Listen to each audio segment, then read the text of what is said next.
রতন বিছানায় ঘুমিয়ে রয়েছে। বিশাল ঝড়ো হাওয়ায় আর বৃষ্টির ছিটে ফোটায় রতনের ঘুম ভেঙে যায়। রতন চোখ খুলে দেখে তার মাথার উপরে কোনো ছাদ নেই। রতন হুড় পার করে উঠে বসে। হাই হাই, আমার ঘরের ছাদ কই? যা, কাল বৈশাখী ঝড়ে আমার বাড়িঘর সব উড়িয়ে নিয়ে গেল।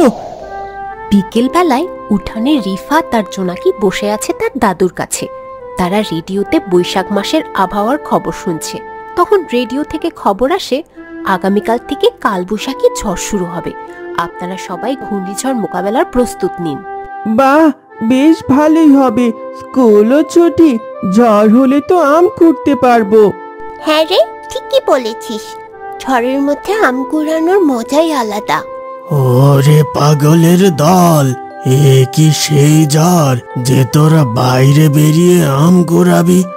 এ হলো কাল বৈশাখী ঘূর্ণিঝড়। তাতে আর কি হয়েছে, একটু বেশি জোরে বাতাসই তো হবে। না রে, এ ঝড়ে মানুষের ঘর বাড়ি সব উড়িয়ে নিয়ে চলে যায়। তোদের ঘর বাড়ি থাকবে কিনা তারই সন্দেহ। আবার তোরা যাবি আম কুড়োতে। পরের দিন সকালবেলা মহেশ আর রতন মাঠে কাজ করছে। রতনের কাজ শেষ হয়ে গেলে মহেশের পাশে এসে দাঁড়ায়। কিরে মহেশ, তোর কি হলো? হ্যাঁ রে, এই তো আর 10 মিনিট লাগবে। দাঁড়া তাহলে, আমি একটু হাত লাগাই। হ্যাঁ রে রতন, খবর কি শুনেছিস? কিসের খবর? ঘূর্ণিঝড়ের খবর। হ্যাঁ, তা একটু শুনেছি। সকালবেলা চা খাওয়ার সময় নিতাই তা বলছিল। তা কি করবি ভাবলি? ঝড়ের আগে কোনো প্রস্তুতি তো নিতে হবে। বাদ দে তো সব গল্প। কোত্থেকে একটু বাতাস হবে কি হবে না, তার জন্য তো প্রস্তুতি নেওয়ার কি আছে? না রে, আমি তো রেডিওতে শুনলাম বেশ ভালো ঝড়ে উঠবে। আমার বাবাও বলল কালবৈশাখী ঝড় হবে। ওসব রেডিওতে কত কথাই তো বলে, অত চিন্তা করিস না, কিছুই হবে না। না রে রতন, এমনিতে দুজনেরই টিনের বাড়ি, তারপরে যদি কোনো পদক্ষেপ না নিই তাহলে অবস্থা খারাপ হয়ে যাবে। কি হয় কি না হয় বলা যায় নাকি? তোর লাগে তুই কর গে, আমার প্রয়োজন নেই। মহেশ আর রতন কাজ করে বাড়িতে চলে যায়। মহেশ বাড়িতে পৌঁছে দেখে বাড়ির সবাই বসে বারান্দায় ভাত খাচ্ছে। কি গো, তোমার আসতে এত দেরি হলো যে? কই আর অত দেরি হলো, ঝড়ের খবর শুনে তো তাড়াতাড়ি কাজ ছেড়ে বাড়ি চলে এলাম। হ্যাঁ, ঠিকই করেছো। এবার তাড়াতাড়ি খেয়ে নিয়ে বাড়িতেও একটু কাজ করো। হ্যাঁ রে বাপ, রেডিওতে আবার ঝড়ের আভাস দিচ্ছে। সব কিছু একটু ঠিকঠাক কর, যাতে ঝড় হলেও কোনো সমস্যা না হয়। দাও গিন্নি, তাড়াতাড়ি একটু খেতে দাও। খেয়ে নিয়ে কাজটা সেরে ফেলি। আকাশের অবস্থা তো দেখছি ভালো না, সেই সকাল থেকে নিঝুম মেরে আছে সব কিছু। হ্যাঁ রে বাপ, এটাই তো কাল বৈশাখী ঝড় হওয়ার পূর্বাভাস। মহেশ তাড়াতাড়ি ভাত খেয়ে নেয়, বাড়ির পেছনে যায় আর জোনাকি আর রিফাত হাতে করে তার বাবাকে দড়ি লাঠি এগুলো গুছিয়ে দেয়। দে মা জোনাকি, দড়িটা দে। এই নাও বাবা। এই লাঠিগুলো লাগবে না? হ্যাঁ রে বাবা, সব কিছুই লাগবে। দাঁড়া নিচ্ছি।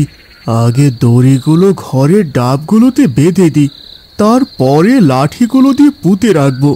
মহেশ দড়িগুলো নিয়ে ঘরের খুঁটি আর ডালগুলোতে এঁটে বাঁধে। তারপর লাঠিগুলো নিয়ে দড়ির সাথে বেঁধে মাটিতে শক্ত করে পুঁতে রাখে।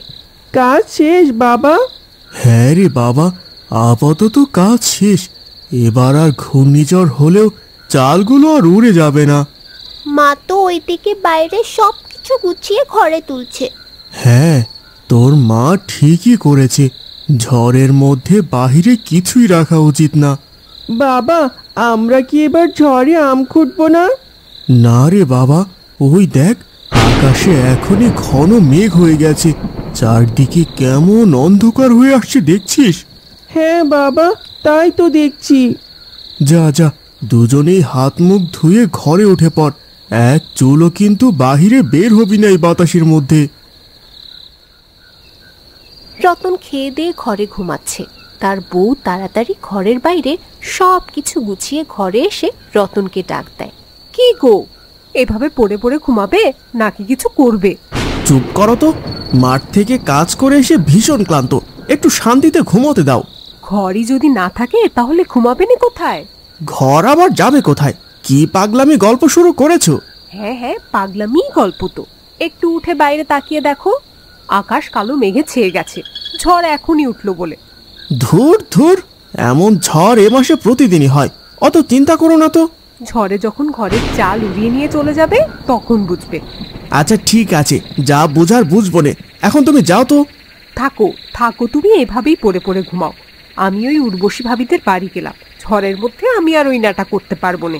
হ্যাঁ যাও যাও, ওদের আর তো বিশাল বিল্ডিং বাড়ি। আকাশে মেঘ আস্তে আস্তে বাড়ছে, সাথে কিছুটা বাতাসও শুরু হয়েছে। রিনা তাড়াতাড়ি হেঁটে উর্বশীদের বাড়িতে হাজির হয়। উর্বশী রিনাকে দেখে বলে, কি গো বৌদি, তুমি এখন এই সময়? আর বলেন না, আপনার দাদা ঘরে পড়ে পড়ে ঘুমাচ্ছে। কতবার করে বললাম উঠে একটু বাইরের কাজ টাজ করো, ঘরে একটু বাঁধন দাও, তা না সে পড়ে পড়ে ঘুমাচ্ছে। আমি নাকি তাকে জ্বালাচ্ছি। ও এই ব্যাপার, তাহলে তো খুব খারাপ হতে পারে জোরে ঝড় উঠলে। তখন সেখানে মহেশ আসে। ওর কথা আর বলো না, সেই ছোটবেলা থেকেই একঘেয়েমি। ও নিজে যা বলবে তাই, কারোর কথা শোনে না। আমিও তো ওকে কতবার করে বোঝালাম, কে শোনে কার কথা। হ্যাঁ চলুন বৌদি, আপনি ঘরে চলুন। আশেপাশে ভালোই বাতাস শুরু হয়েছে, মনে হচ্ছে এখনই ঝড় উঠবে। হ্যাঁ হ্যাঁ বৌদি চলুন, এই তো শুরু হলো মনে হচ্ছে। ওরা ঘরে ওঠার সাথে সাথে শুরু হলো কালবৈশাখী ঝড়। ঝড়ের দাপটে বাড়িঘর তুলছে, বড় বড় গাছের ডালপালাও ভেঙে ভেঙে পড়ে যাচ্ছে। মহেশের ঘরও উড়ে যাওয়ার ভাব, তবে খুঁটিতে দড়ি দিয়ে বেঁধে রাখার জন্য ঘর উঠতে পারে না। মহেশের সবাই ঘরের মধ্যে ভয়তে চুপ করে বসে থাকে। রিনা ভয়ে ভয়ে বলে, এত ঝড়ের মধ্যে লোকটা কিভাবে রয়েছে কে জানে। রাগ করে তো চলে এলাম, তার জন্য তো ভয়ও হচ্ছে মহেশদা। কি আর করব বলো, এত ঝড়ের মধ্যে আবার ও বেটা ঘুমিয়ে আছে কিনা বলা যায় না। কি যে করবো বুঝতেছি না। চুপচাপ বসে থাকো বৌদি, ওর একবার শিক্ষা হওয়া দরকার আছে।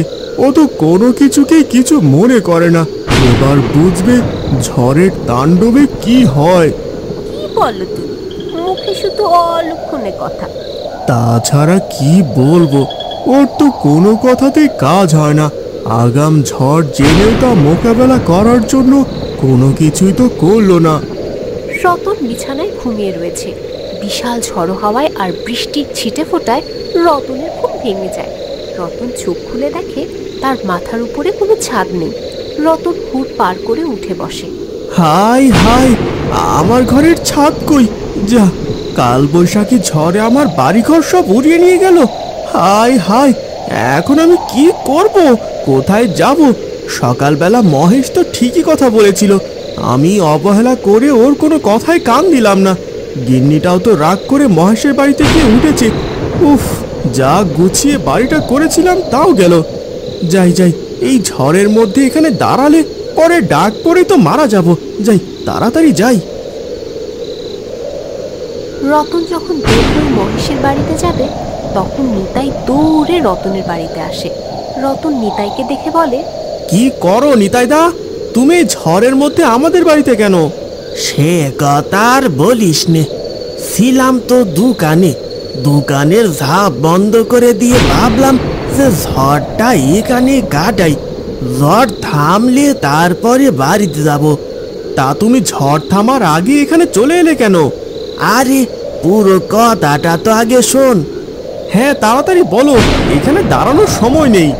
কেন রে, তোর ঘরে উঠি? ও মা, এ দেখি তোর ঘরের চালও উড়ে গেছে। তুমি কি বলতে চাচ্ছ তাড়াতাড়ি বলো।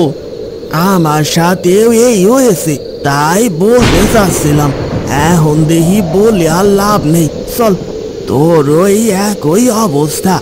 হ্যাঁ, দেখতে যখন পাচ্ছ, অত কথা বলে লাভ নেই, চলো তাড়াতাড়ি মহেশের বাড়িতে যাই।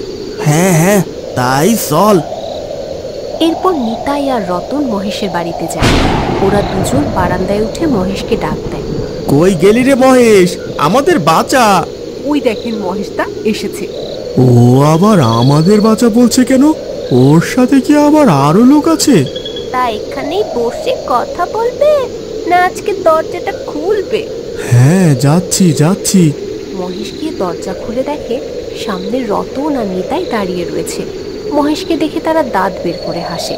তুই বাঁচালি রে ভাই, এই ঘূর্ণিঝড়ে আমার বাড়ি ঘরের ছাদটা সব উড়ে গেছে, এর মধ্যে আবার দাঁত বের করছিস, লজ্জা করে না তোর? আয় আয় ভেতরে আয়। আর ভিজে হয়েছিস কি? ওই ঝড়ের সাথে সাথে হালকা বৃষ্টির ছিটেও হচ্ছে তাই। কি গো নিতাইদা, তুমি আবার এখানে কেন? ওই আমারও আর কি ওই একই অবস্থা। কি হয়েছে, ঘরের ছাদ উড়ে গেছে নাকি? না রে, আমার পুরো দোকানটাই উড়ে গেছে। এজন্যই তো বলে সময়ের কাজ সময়ে করো, সময় থাকতে তার মূল্য দিতে শেখো। শুধু শুধু আলসেমি করে এই যে ঘরটা হারালে এখন কি হবে? আপনি ঠিকই বলেছেন, আমার জন্যই আজ আমাদের এই দশা হলো। এরপর থেকে আমি এই ভুল কখনো করব না নে, এই আমি কথা দিলাম। হ্যাঁ, ঘূর্ণিঝড় আসার আগেই ঘূর্ণিঝড় মোকাবেলার প্রস্তুতি নেব। চোর পড়ালে বুদ্ধি বাড়ে। সবাই হাসে।